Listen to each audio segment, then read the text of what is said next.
HFY Stories, Keeping Pets Made Simple. The Galactic Council convened under the glimmering light of the Great Star Chamber. Representatives of thousands of species were in attendance, their diverse forms filling the room with a cacophony of colors, shapes, and sounds. The meeting was meant to address trade negotiations, but the buzz of the hour was humanity's most recent venture.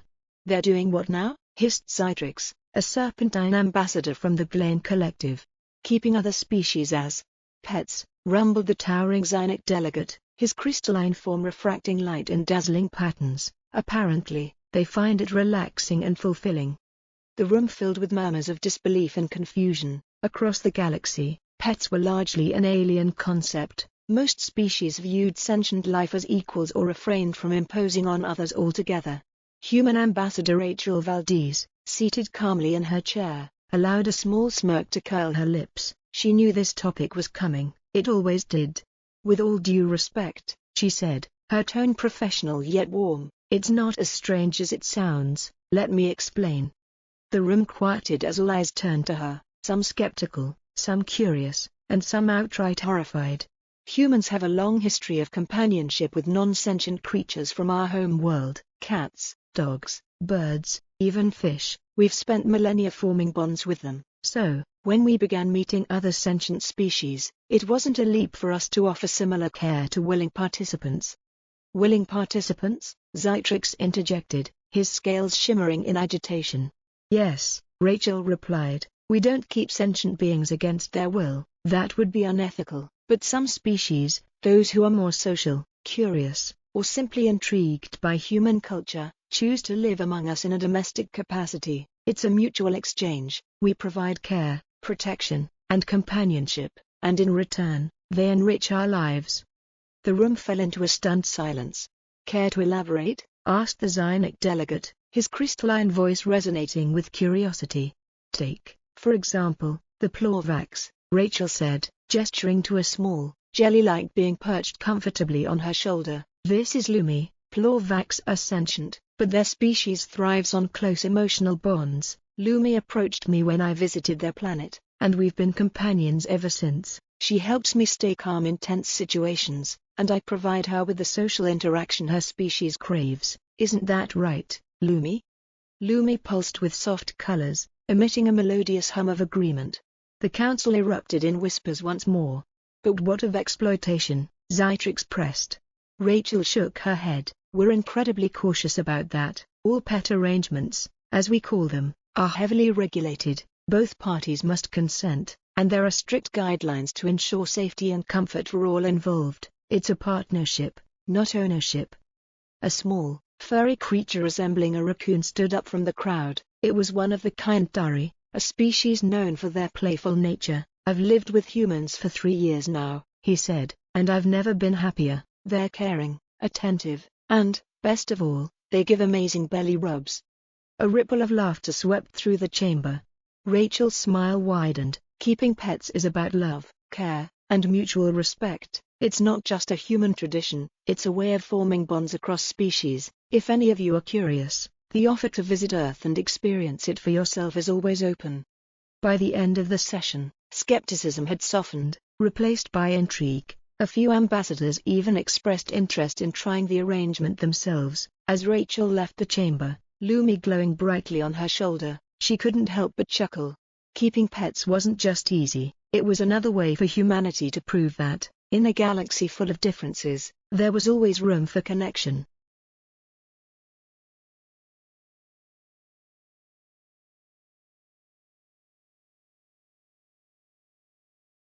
After the session, Rachel found herself surrounded by curious delegates in the sprawling gardens outside the council chamber. The topic of human pets had clearly struck a chord, and now every species seemed to have questions or opinions.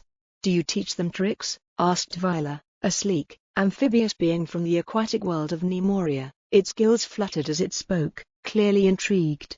"Not unless they want to learn," Rachel said with a chuckle. "It's more about understanding their needs and preferences. Some of our companions pick up human languages or skills just because they're curious about us."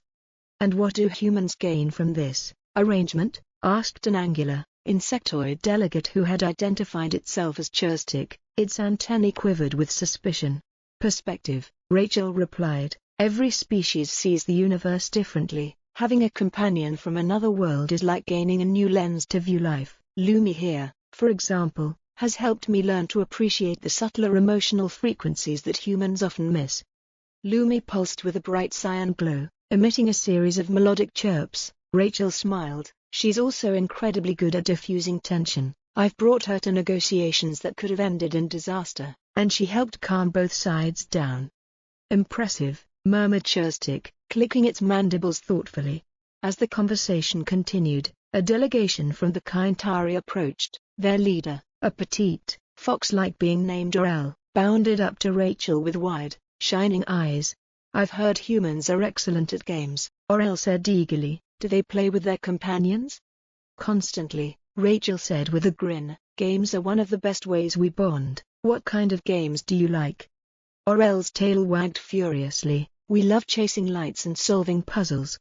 Well, then you'd fit right in, Rachel said. Humans love a good game night. In fact, there's a human on Earth who's developed an entire series of holo games just for companions like you. They're designed to stimulate the mind and keep things fun. Orel practically bounced with excitement, and the other Kaintari chittered in approval. Meanwhile, Zytrix, who had been silently observing from a distance, finally slithered closer. You make it sound so idyllic, Ambassador, but surely not all of these arrangements are so harmonious? Rachel's smile softened. You're right, Zytrix. Like any relationship, it takes effort and understanding. There have been mistakes, times when humans didn't fully grasp a companion's needs or when cultural differences caused friction. That's why we've implemented rigorous training programs for anyone considering a companion, and why the Galactic Council oversees all cross-species companionship agreements. Zytrix tilted his head, his scales shimmering with faint curiosity. And yet, you persist? We do, Rachel said firmly, because the rewards far outweigh the challenges. Every bond we form brings us closer to understanding one another. Isn't that what the Galactic Council itself is about? Zytrix said nothing, but his eyes gleamed with a newfound respect. As the crowd began to disperse, Rachel found herself approached by a being she hadn't expected to see, Zynik, the crystalline giant. He towered over her, his presence casting a long shadow across the garden. I have never considered companionship in the way you describe, Zynik said, his deep voice resonating like distant thunder, but perhaps it is worth exploring. Do you think a being of my stature could find a human willing to bond? Rachel's eyebrows shot up, but she quickly recovered. Absolutely, she said. Humans come in all shapes, sizes, and personalities. I'm sure there's someone out there who'd love to get to know you. Zynik nodded slowly, his crystalline body shimmering with a soft, golden hue. Then perhaps I shall visit Earth and see for myself. As the towering figure walked away, Rachel couldn't help but laugh quietly. The idea of a Zynik forming a bond with a human was both intimidating and heartwarming. Looks like we're making progress, Lumi, Rachel said, glancing at her glowing companion. Lumi chirped in agreement, her colors shifting to a vibrant pink.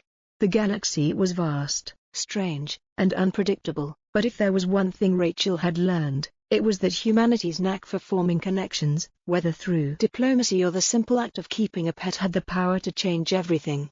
Come on, she said to Lumi, let's head home. I think we're going to have visitors soon.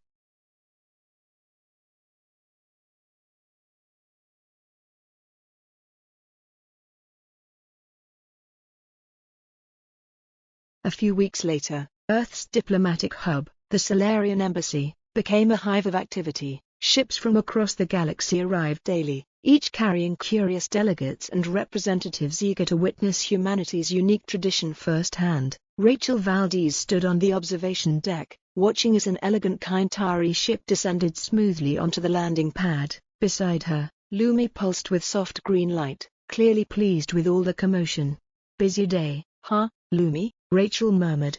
The Blorvac chirped, her colors shifting to a curious purple as she pointed one tendril toward the docks. A crystalline Zynik figure disembarked, his massive form glinting in the sunlight. Behind him, a group of wide-eyed Kaintari scampered out, followed by Cherstic and several members of its insectoid delegation. Rachel sighed with a smile. It's going to be an interesting week. The Welcome Center.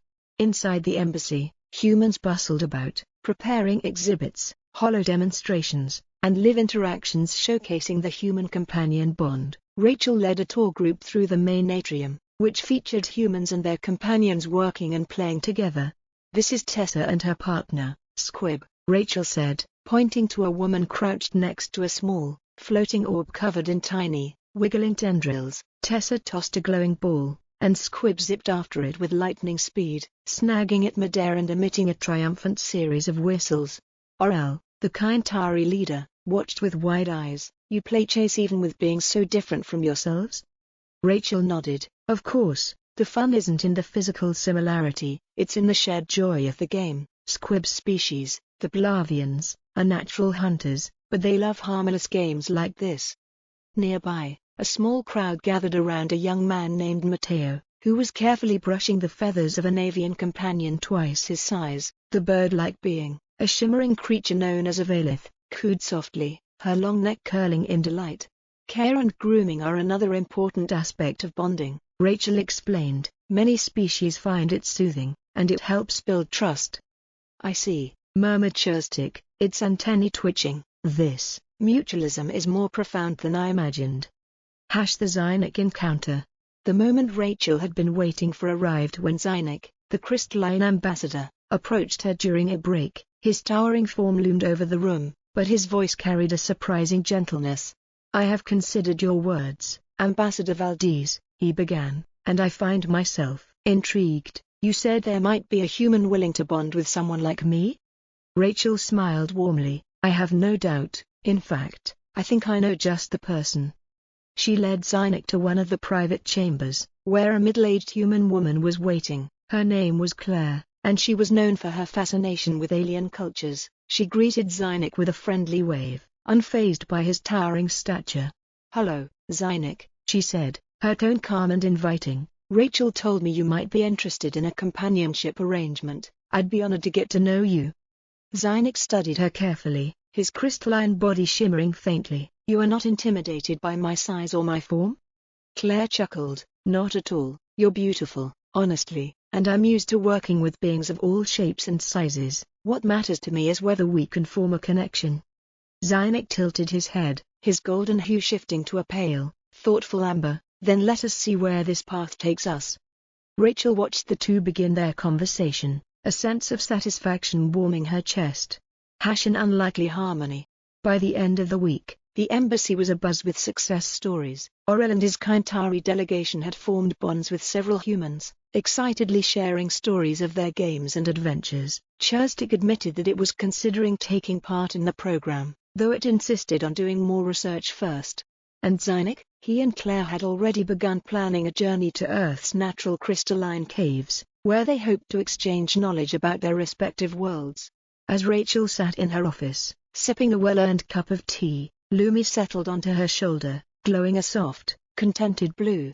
"Well, Lumi," Rachel said, "I think we just proved to the galaxy that keeping pets, and forming bonds, really is simple. All it takes is a little trust, a lot of respect, and an open heart." Lumi chirped softly, her glow pulsing in agreement. The galaxy was vast, but with every new bond formed, it felt just a little bit smaller, and infinitely more connected.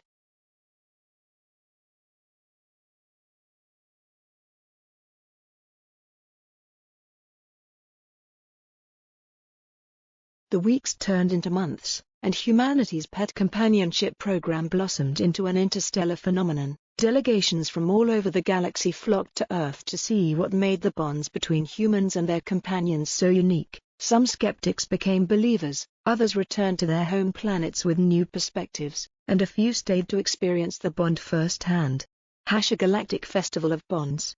The culmination of the program's success came in the form of an unprecedented event, the Interstellar Bonding Festival, hosted on Earth. Representatives from dozens of species arrived with their companions, both human and alien, eager to share their stories, participate in games, and celebrate the relationships they'd formed. Rachel Valdez, now seen as a pioneer of cross-species companionship diplomacy, was the festival's honorary host. She stood on the grand stage in front of a diverse crowd, her voice amplified across the festival grounds. "Thank you all for being here," Rachel began. smiling at the sea of colors, shapes, and sizes before her. What started as a simple tradition for humans has grown into something extraordinary, a way for us to connect across species, to share our lives, and to learn from each other. Today, we celebrate those bonds. Cheers erupted, followed by a dazzling light display from the Zynic delegation. Their crystalline forms refracted sunlight into a kaleidoscope of colors, drawing awe from the crowd. The games begin. The festival grounds were divided into themed sections, each highlighting a different aspect of companionship. The play zone. Here, humans and their companions engaged in everything from classic Earth games like fetch and hide and seek to intricate puzzle challenges designed for alien species. Orel, the energetic Kaintari, was a star attraction, leading a group of human children in a frantic game of light chase, where they tried to catch beams of colored light projected by the Kaintari. The Harmony Garden, this tranquil area showcased how humans and companions could relax together. Cherstik, who had initially been skeptical of the program, was now gently teaching a human botanist how to care for delicate insectoid plants from its home world. Its antennae twitched with what could only be described as satisfaction. The talent showcase, pairs of humans and companions performed together, showing off unique skills and cooperative abilities. A Blovat like Lumi played an alien harp while its human partner sang harmonies, while Zynic and Claire demonstrated how their shared exploration of Earth's crystal caves had inspired an art installation, blending Zynic's crystalline formations with Claire's sculptures. Rachel watched the festivities unfold, her heart swelling with pride. The event was more than she had hoped for. It wasn't just a celebration of bonds, but a display of unity and understanding that transcended language, biology, and culture. A diplomatic shift. By the festival's end, something remarkable happened. The Galactic Council proposed a formal resolution to recognize cross-species companionship as an essential diplomatic practice. Rachel, naturally, was asked to spearhead the initiative. At the closing ceremony, Rachel stood on stage once again, Lumi perched proudly on her shoulder. "This festival isn't the end," Rachel said, her voice steady and full of hope. "It's the beginning of a new chapter in galactic history, one where we see past our differences and embrace the connections that make us stronger. From this day forward, let us remember, bonds are not bound by species, they are forged by trust, care, and respect." The crowd erupted in applause, delegates and companions alike cheering. Lumi's colors shifted into a bright, shimmering rainbow, a symbol of shared joy. As Rachel stepped off the stage, she felt a tap on her arm. She turned to see Zytrix, the once doubtful serpentine ambassador, now coiled beside a small, fluffy human dog. The dog wagged its tail enthusiastically, and Zytrix's scales rippled in contentment. "I must admit, Ambassador Valdez," Zytrix said, "I didn't understand the appeal at first, but this little creature has brought a sense of peace I never expected. Thank you." Rachel laughed, reaching down to scratch the dog's ears. "That's the magic, Zytrix, welcome to the family." As the festival lights dimmed and the delegates began to leave, Rachel looked out at the stars above. The galaxy still had its challenges, but for the first time in a long time, she felt certain humanity was doing something that truly mattered, building bridges, one bond at a time.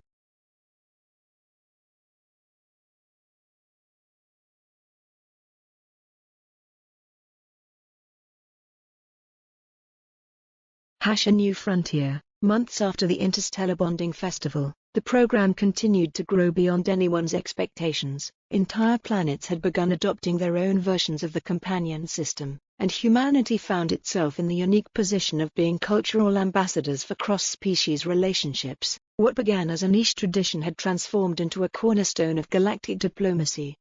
Rachel Valdez had been busier than ever, as the lead ambassador for the program. Her responsibilities now included overseeing training centers on Earth, consulting with other planets interested in starting their own initiatives, and managing the Galactic Council's newly established Department of Interspecies Companionship.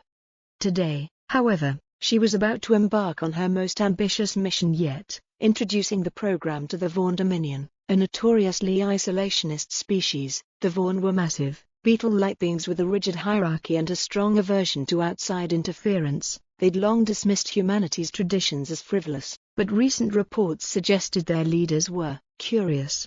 The Vaughn capital.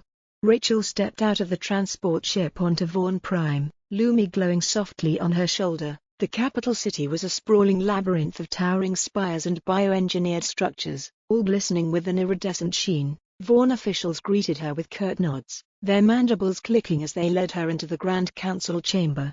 The Vaughn High Chancellor, a colossal being named Zyathak, loomed over the assembly. His multifaceted eyes regarded Rachel with a mix of skepticism and curiosity. Ambassador Valdez, Zyathak began, his voice a low, resonant hum. Your species has made waves across the galaxy with this companionship practice. Convince us why it is worth our time. Rachel smiled politely. She had anticipated this level of formality. Chancellor Zyathak, the benefits of cross-species companionship extend far beyond simple bonds. They foster understanding, reduce conflict, and create opportunities for shared growth. Let me show you.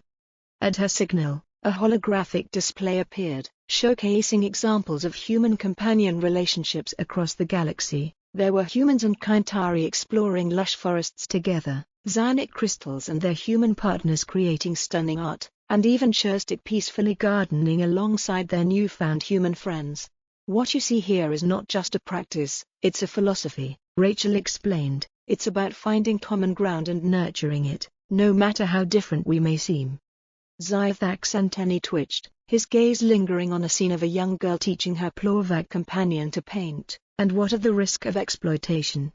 Rachel nodded, prepared for this question. Every companionship is based on consent and mutual benefit. There are rigorous safeguards in place to ensure fairness. Companions are not subjugated, they are equal participants in a shared experience.